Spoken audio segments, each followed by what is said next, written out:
All right, folks. That little vermin that should have been swallowed that you saw in the beginning of the video, I bought this engine from him. He said it's a Coyote engine Gen 3 with 49,000 miles. Now I said, okay, cool, because I saw the oil pan and then I saw the valve covers that had the Gen 3 stuff. So yesterday when I was going to install the motor, I said, let me take the valve cover off, not the valve, upper intake manifold off, because it's easier to hook up the stuff to basically, use the engine hoist to get in the car. So when I was looking into the intakes, I said, wow, this doesn't look like no 40,000 mile engine.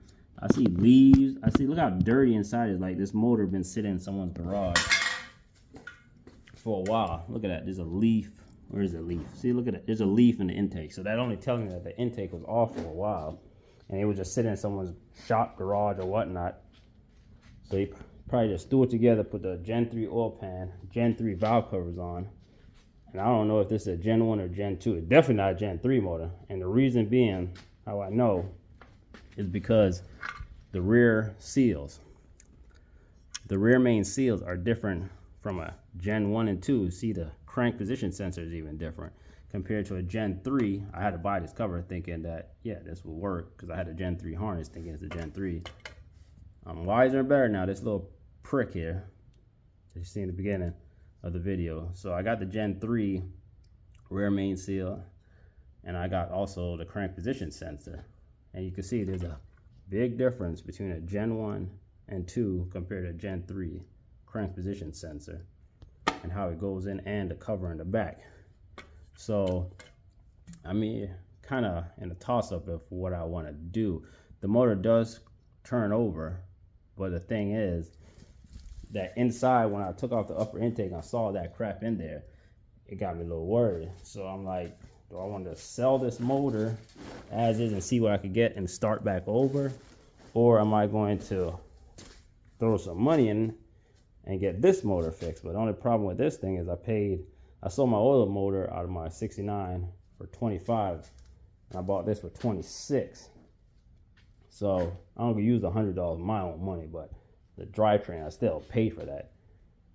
So I'm down still. So I'm like debating if I just sell this and then just start back over, see if I get a better used motor. I'm gonna have to do some overtime and work my butt off to try to save that money up to get the motor. Okay, it's gonna also put my Stang on the back burner and push it back, because now I'm 2 steps back because the engine is not here and I'm saving up for a transmission. So it's like now I gotta get an engine and a transmission again. So I might sell this, or I don't know, go to the machine shop, let them go through it, see what it might need. But see, that's just more expense I didn't really want to pay or do.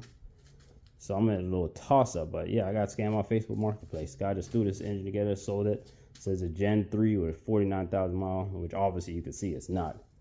So yeah, just be wary. And if you're ever gonna go check out a motor you're not too sure, go ahead and just make sure you can look at this back cover right here and see Gen 1 and Gen 3 Coyotes. See the difference right there? Crank position sensor, 2 different type of sensor, and the cover is. And also you can see Gen 1, no, it's the same. Never mind. I was gonna say that hookup part is different, but no, if you spin it around, it still gets hooked up the same way. So yeah, that's just a little dilemma that happened to me. So that's why I call the car nightmare. It's always something when I do something with my 69.